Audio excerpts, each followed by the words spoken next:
Yep. Like all of you, I wear a lot of different hats. Or in my case, a lot of different shoes. I'm a mom, I'm a sister, a friend, a retired military spouse. And right now, I'm the First Lady of Minnesota.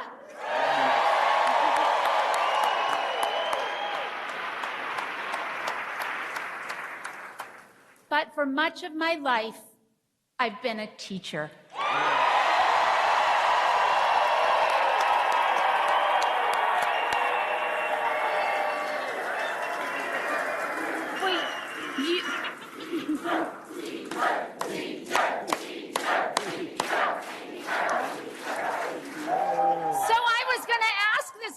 I think you might have answered it, but I'm asking it anyway.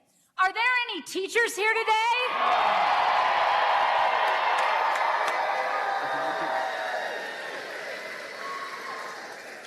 I would just like to say thank you for your work. Yep. Sincerely. Yes! Now, that's how Tim and I first met. We were both teaching in Nebraska. Yep. He taught social studies, you might know that, and I taught English. In fact, two of my former English colleagues are right here with us today, up in that box.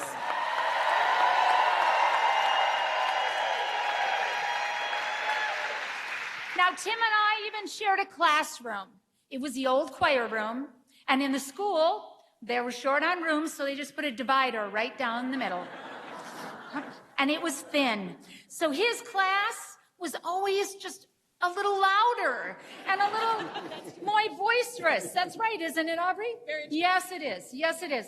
There was just so much energy in that classroom.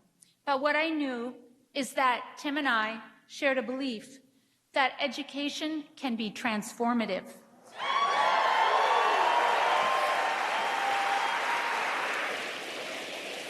And we saw it firsthand, and we still see it firsthand. There was a student named Waylon, and Waylon was a football player on the team Tim coached and a student in my English classroom. Guess where he'd rather be? That's my story. He was brilliant on the football team, but difficult in my classroom. I soon learned that Waylon was reading way below grade level, and he was acting out, and that was actually an attempt to hide that from his peers and from me. So I asked Coach Walz to huddle with me and make a plan. We asked Waylon to stop by my classroom for a few minutes, and I told him that a student who was failing a core class could not participate in school, or in football. That was a school rule. And I had a plan, and Coach Walz was on board. And Waylon said, okay, what is it? And I said, Waylon, if you would come in for tutoring several times a week, before school, lunch, whenever we could make it work, you can keep playing football, but you have to come to tutoring and you have to make progress. He agreed, and he worked hard. I started seeing some of that hard work from the football field in my classroom. Waylon's reading began to improve, and he continued the tutoring even after the season ended. We never discussed it, though we just kept reading.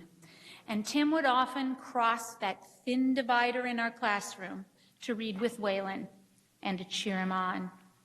And at the end of the year, Waylon had confidence in himself, both on and off the field.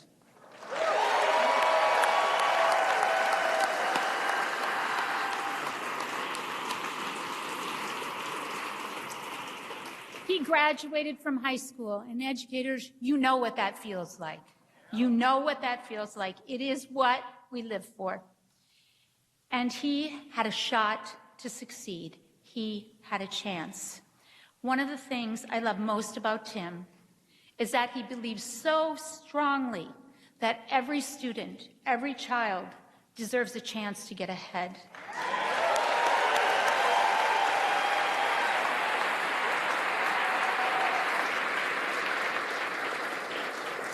That's what teachers know, and that's what we know in schools today. We have some former students here today who experienced this.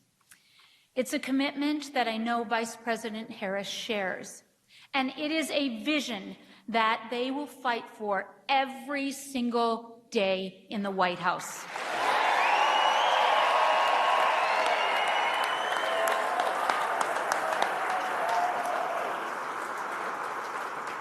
So as we, you and I and Aubrey and Nebraska, Congressional District 2, as we build the future for our children, let's be proud of that and let's take pride in our work.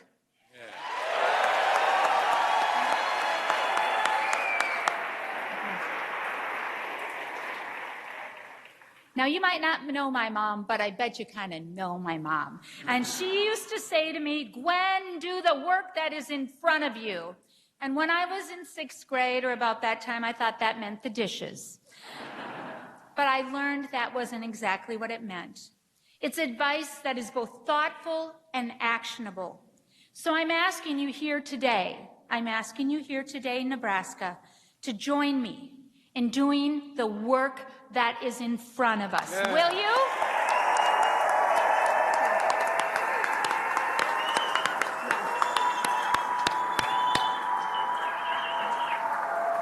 Let's do that work in front of us. Let's volunteer. Let's door knock. Let's sign up. Let's bring volunteers together. Bring a friend. Donate. Talk to people in parking lots. Make the phone calls. Bake brownies for those who are making the phone calls. Drive people where they need to go. Let's do whatever needs to be done. Let's watch that work in front of us that our country needs, that Nebraska needs, that we need. And together, we are going to win this thing.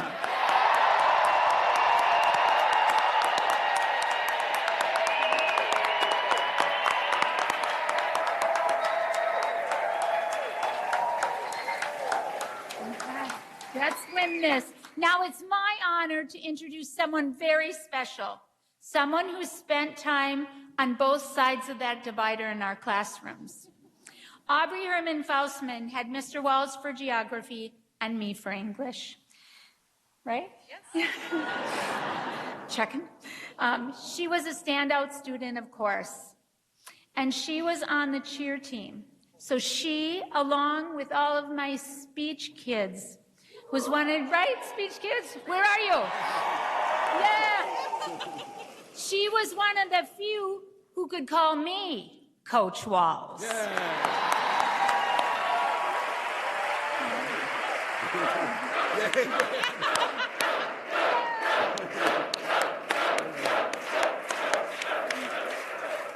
We're so delighted that you're all here today, and especially that she's here with us today. So let's give a warm Nebraska welcome, like you know how to do, to Aubrey Faustman. Yeah.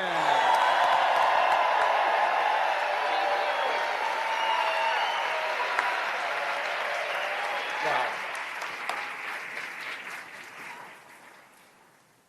Thank you so much, First Lady Walz. Hey, Nebraska! As you heard, my name is Aubrey, and it's such an honor to be here today to welcome Governor Walz back home to Nebraska. Or Mr. Walz, as I used to call him when he was my high school geography teacher. Now, Mrs. Walz, she was my high school English teacher, cheer coach. She helped me raise that pesky ACT score, and she was also my speech and debate coach, which I think is part of the reason I'm able to stand here right now and talk to all of you. As a teacher, Mr. Walz really challenged us as his students. He was incredibly supportive, understanding with all of us. His humor and excitement kept us engaged. That same energy and enthusiasm you're seeing right now from him out on the campaign trail is exactly how he was with us in the classroom almost every day.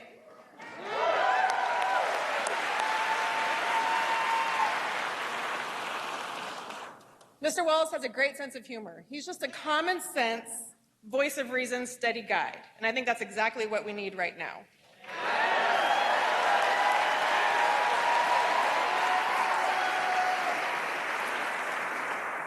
I remember that feeling when you would walk into his classroom. It didn't really matter what had happened earlier on in the day, if you'd had a good day, a bad day. You walked into his room and you immediately felt comfortable. He put you at ease, you could focus, you could learn, and we probably laughed a lot too. The first thing I said to my husband when Governor Walz was announced as Vice President Harris's running mate was, I cannot wait for the rest of the country to get to know this guy.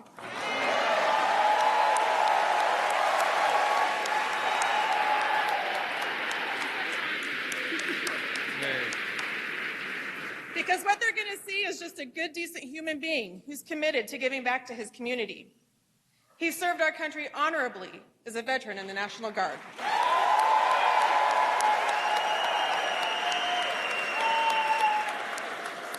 He's never forgotten his small-town roots and has advocated for working families while being in Congress. As governor, he's cut taxes and lowered health care costs. Yes. He's an advocate for women's reproductive rights.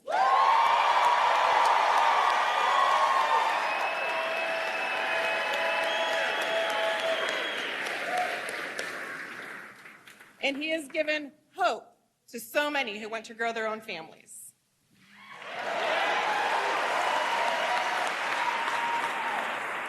He's still the same champion and coach for the countless of students like me whose lives he touched. Mr. and Mrs. Walz are good people who've committed their lives to giving back to their communities. We see that now with the incredible job he's done as the governor of Minnesota, where he has an impressive record of delivering for middle-class families like the one he grew up in.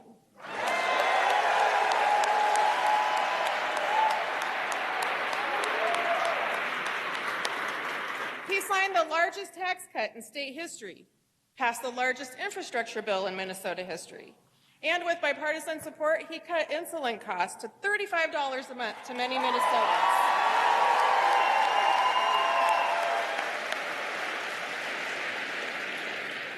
And as a father whose daughter was born thanks to fertility treatments, he knows how critical reproductive health care is.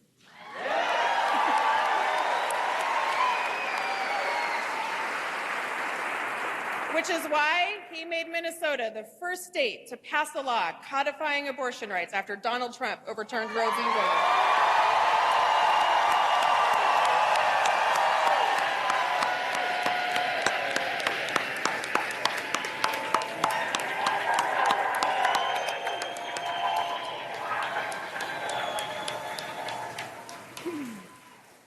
Governor Walz is fighting for the future. He couldn't be more different than Donald Trump and J.D. Vance, and who are only focused to dragging us into the past. He's the perfect partner for Vice President Kamala Harris, and they are ready to take Donald Trump and beat him once and for all.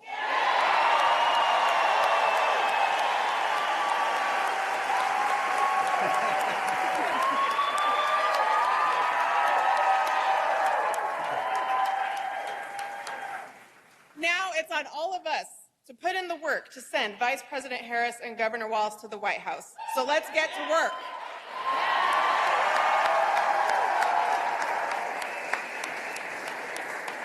And with that, please join me in welcoming the next Vice President of the United States,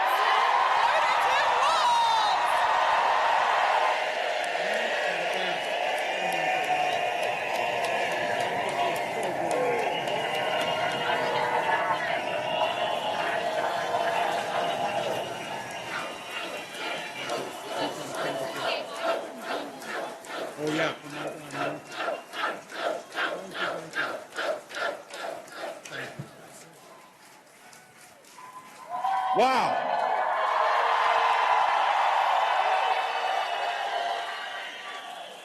Well, hello, Nebraska. So, thank you. There's nothing as a teacher that makes you prouder than to see the success of one of your former students and to have Aubrey here. So thank you, Aubrey. And can I just say, Nebraska, my God, Jade Dorsey's voice, holy smokes.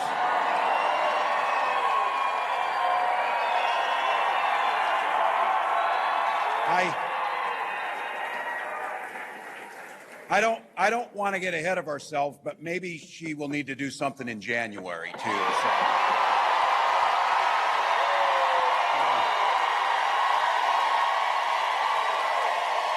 Wow.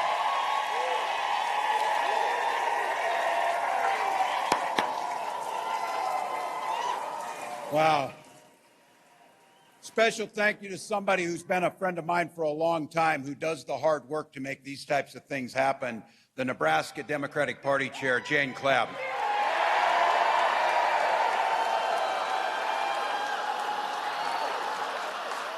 And her husband, Scott, who's along for the ride. So, Jane, so incredible.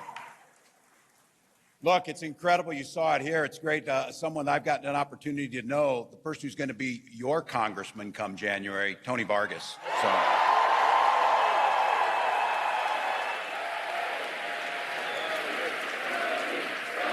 Yeah.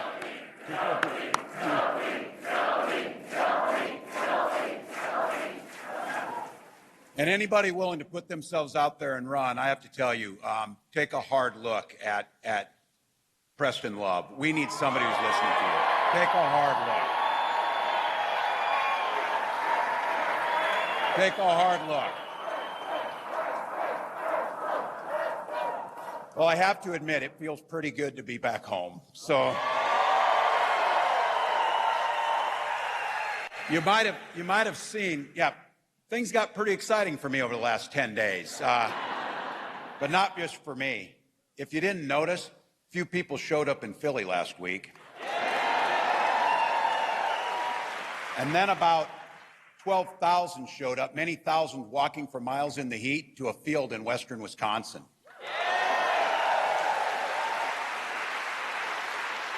Then at that time, the largest rally of the campaign showed up in Detroit, Michigan.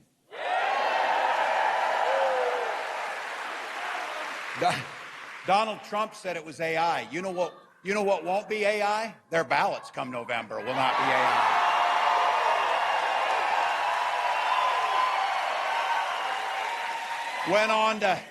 Went on to Arizona to have the largest rally that we're told, the largest rally in Arizona history was there. And then get this, in Nevada, it was 109 degrees. 12,000 people showed up for that event. 4,000 people waited in line. 4,000 people waited in line.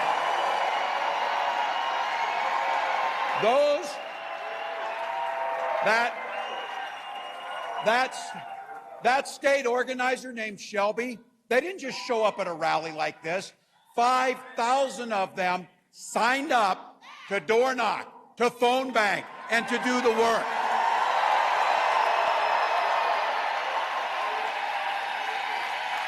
Now Shelby ended up going to urgent care to get an IV because it was 109 degrees out. She knows what this is about. She knows what's at stake. Look, those tens of thousands across this country showed up for the very same reason that you took. You could have been anywhere on a beautiful Nebraska Saturday in late summer, but you chose to be here.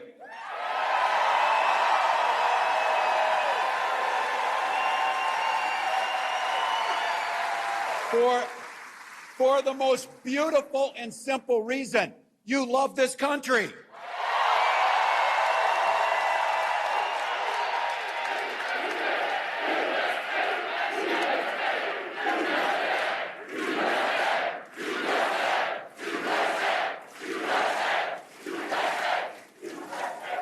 Look, I know firsthand about this place.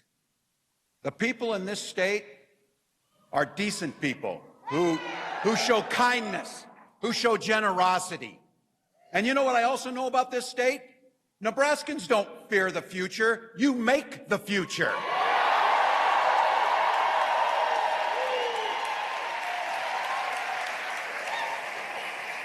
And I know it personally. I was born in West Point. I went to elementary school in Valentine, and I graduated from a town of 400 named Butte.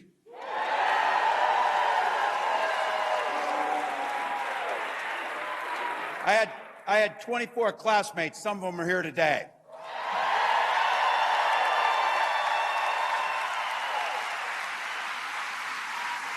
Folks from that town. And I just want to say this. I don't know what their politics are, but I've known their friendship. I've known their kindness. And when our family was down on the luck, they were there for us. I hope I've done the same for them.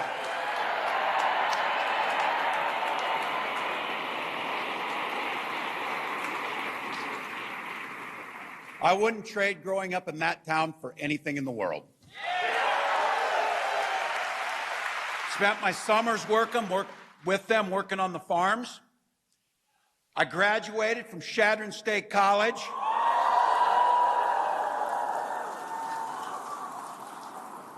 For folks outside of Nebraska, you usually refer to it as Yale of the Midwest. And I taught school in Alliance. Now here I have to be a little careful. I grew up, as all of you, bleeding Nebraska red and true blue Husker fan. But now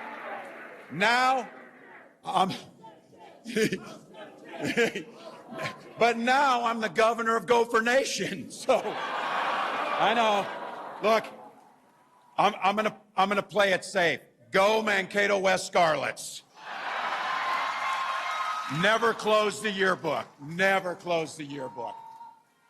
Look, my mom and dad and those people I grew up with, they taught me some things in those communities. Show generosity towards your neighbor. Work for a common good. They also taught us, and this is for all the people outside of Nebraska, they taught us that chili and cinnamon rolls is the most...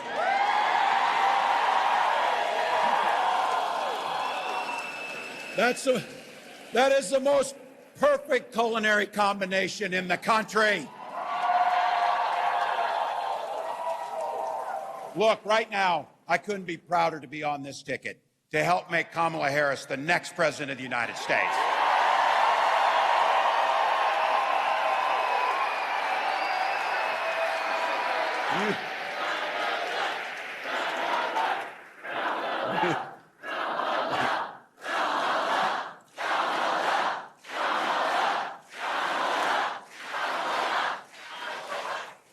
I'm taking these guys with me everywhere we go. Look, you've heard the vice president say this. She said, only in America could a woman from Oakland, California, who worked shifts at the local McDonald's while she got her degree, be our nominee for president of the United States.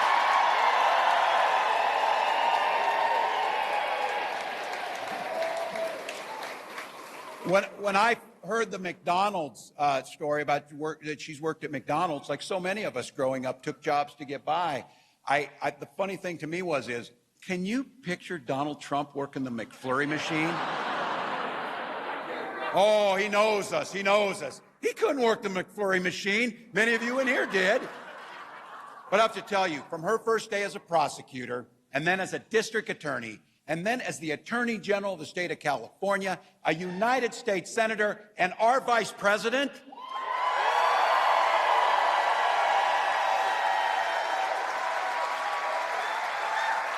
Kamala Harris has been on your side fighting for you every step of the way.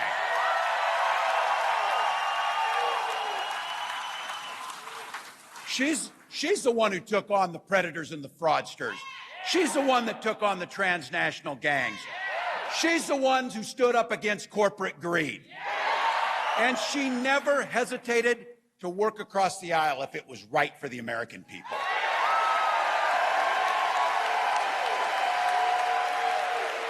For all the things she's done over the last 10 days, I have to tell you one of the things I'm most grateful for.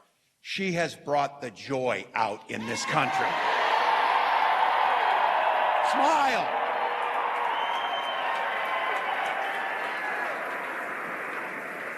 As the First Lady said, you can do the work in front of you, and hard work is good work, but you can do it joyfully. You can do it with decency. You can do it with kindness.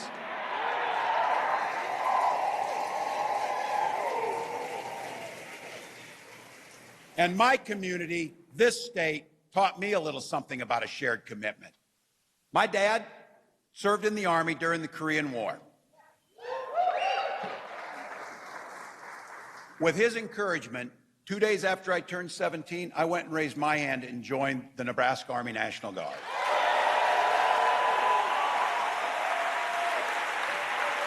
I had the privilege of wearing this nation's uniform for 24 years. Okay.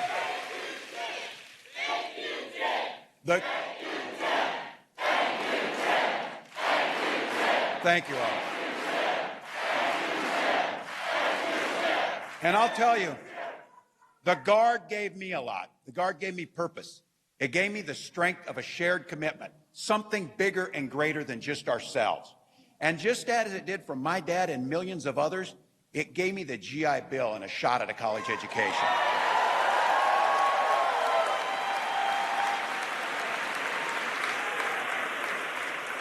My dad was a teacher.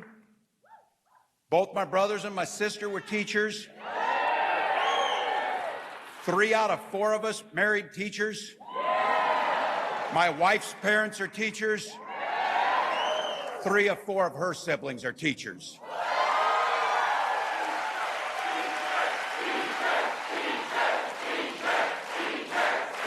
Thank you all. For 20 years, I had the privilege of teaching in our public schools, teaching high school social studies and coaching football.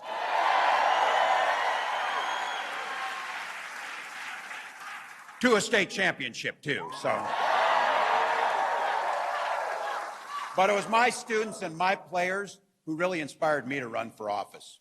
They saw in me what I was hoping to instill in them, a commitment to the common good, and a belief that one person truly can make a difference, each and every one of us. So in 2006, 42-year-old with little kids teaching, I took a leap and ran for Congress. I didn't know it at the time, but in that district that I ran in, there had been one other Democrat since 1892. But even though that district was red, my neighbors graced me with the opportunities to represent them in the United States House of Representatives.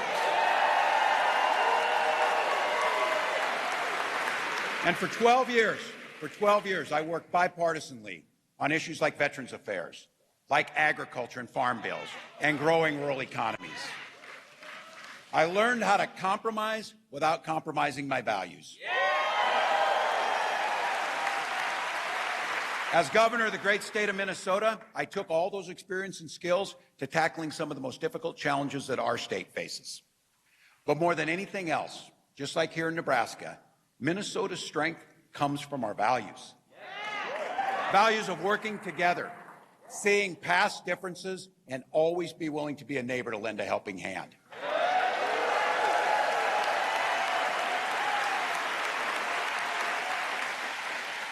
Those are the values I learned out in Valentine. Those are the values that I learned out in Butte. Those are the values I learned with these people who are here, that I tried to instill in my students, that I took to the United States Capitol and took to our state capitol. Now it's time for Vice President Harris and I, as we're running on these values, let's take them to the White House. Let's take them to the White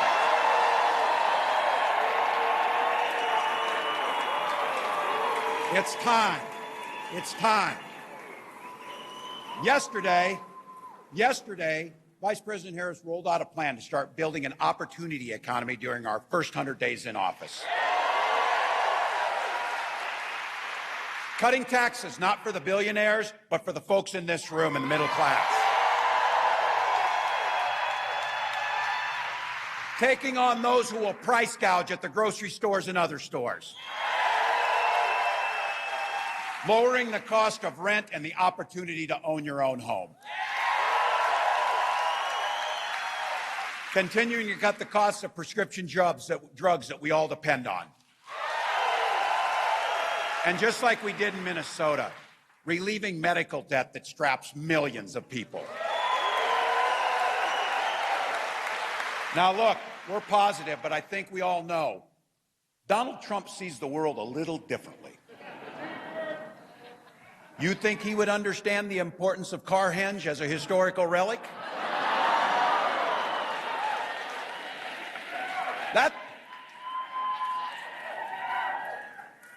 The British made a replica of it out of stone. It's so important, so just so we know.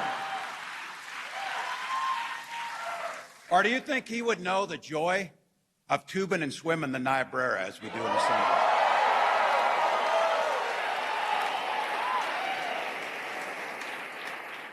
And this one's for the gray hairs in this room. You think that guy could understand the pure joy of pre-gaming at sidetracks before a Husker Sooner game?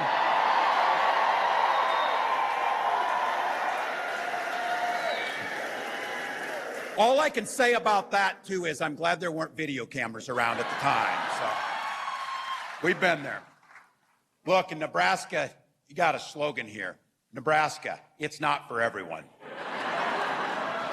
Well, it sure ain't for Donald Trump, I'll tell you that.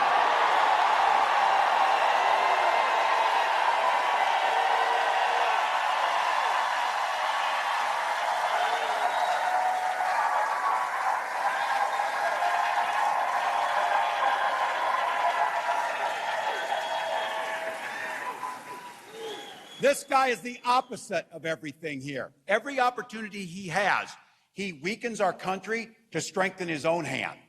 He mocks our laws. He sows chaos and division amongst us. And that's not even counting the time he was president. So look, I want to be clear, because I know where I'm at and I know my family. Many of you can probably remember when Republicans talked about freedom, they meant it. They would have never turned their back on our allies. The traditional Republican Party before Donald Trump contributed much to this state and this great nation. But he's not that. Today, when they talk about freedom, they mean the government should be free to invade your exam room. Or that corporations should be free to pollute the air and water. Banks should be free to take advantage of the least fortunate.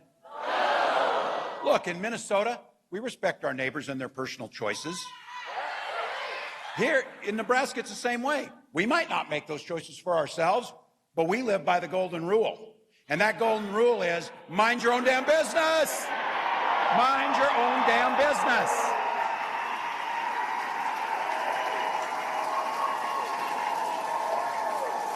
Look, I know this state. I know this state, the kindness, generosity. I also know there's a libertarian bent. You don't need government to tell you about your health care. You don't need government to pick your books out that you can read. Look, folks, this becomes really personal. And for me, this idea about the health care decisions we make and the choices about our family, that's your family. You don't need me, you don't need Donald Trump, you don't need anyone in government telling you about your family. But that's exactly what they're doing. That is exactly what they're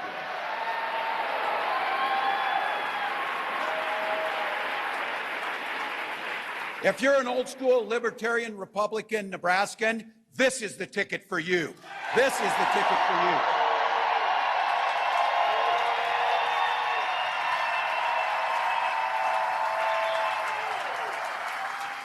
When my wife and I decided we want to have kids, we spent years in fertility treatments. And for those of you, you may not have done it yourself, but I guarantee you know somebody who's been through this. And you know the nightmare of waiting for the calls after the treatment, praying that it comes out right, and then that pit in your stomach and that blackness that comes over you when once again it failed. And year after year, you're trying to just have that child. So you better be sure to know it wasn't by chance. When we finally got the news that we were pregnant, and when our first child, our daughter, was born, we named her Hope. We named her Hope.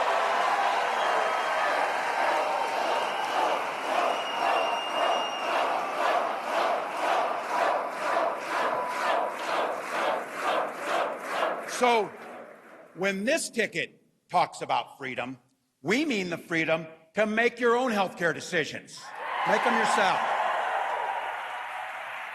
And we mean that your children should be free to go to school without worrying about being shot dead in their classroom.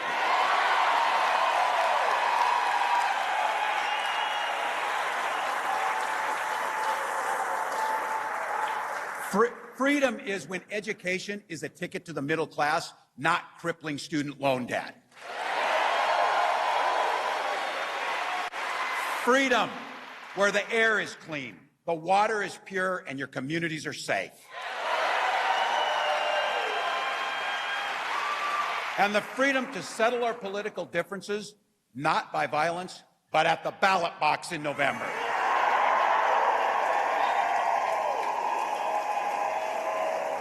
That's what this is about. That's how simple this is. What direction are we going to go in? Donald Trump, he wants to take us backwards to a time where people didn't have that voice. We're not going back. We're not going back.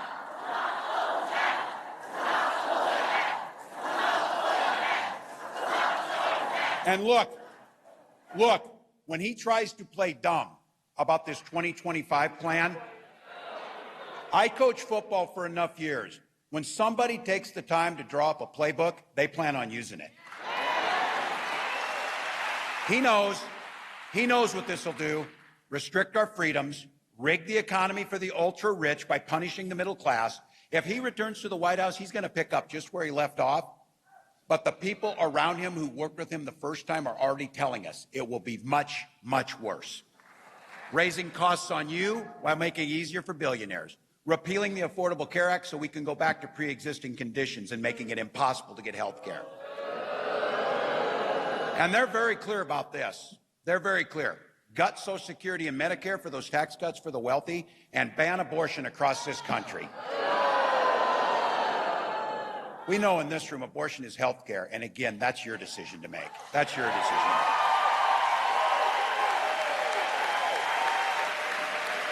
to make. And look, they're super concerned with our bedrooms. They're super concerned with our exam rooms. They're super concerned about our libraries. And I have to tell you, yeah, when they make decisions about your health care, yes, it's weird, but it's worse than that. It's dangerous. When they try and cut Social Security for our seniors like my mom who've earned it, that's not just weird, it's cruel. And when they try, which they did and will again, when they try to overturn fair elections, that's not just weird, that's un-American. That is un-American.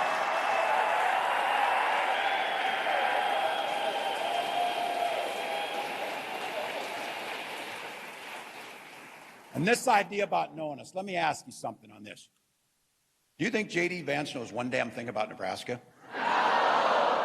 He's going to be here next week. You think he's ever had a runza? You think he's ever had a runza? That guy would call it a hot pocket. You know it. Every one of you in here know it. A damn hot pocket. Now look, he wrote a memoir at the ripe old age of 31. And he claimed to be an expert on middle America, all the while trashing and denigrating the very community he was raised in.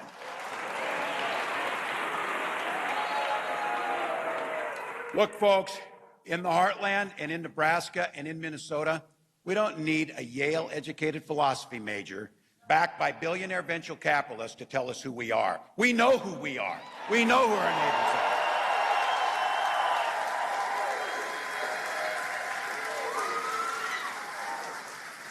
Well, I don't know about all of you.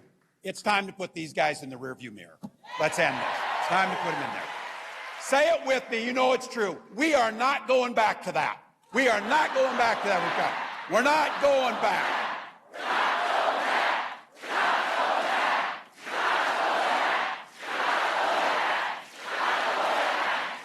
So look, over the next 80 days, Vice President Harris and I will be across this country. Tomorrow, I'll be up working Western Pennsylvania. And I guarantee you, Western Pennsylvania knows a little about football, and they know a little about neighborliness, too, up there. So we got 80 days, people. That's easy. And as I've been saying, I'm going to ask you this.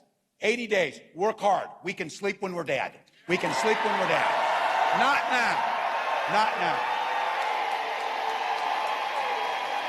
We can do this. We need each and every one of you. We do nothing alone. We need you on the team.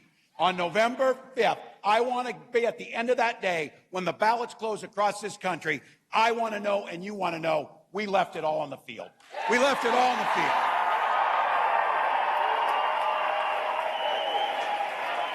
Leave it on the field.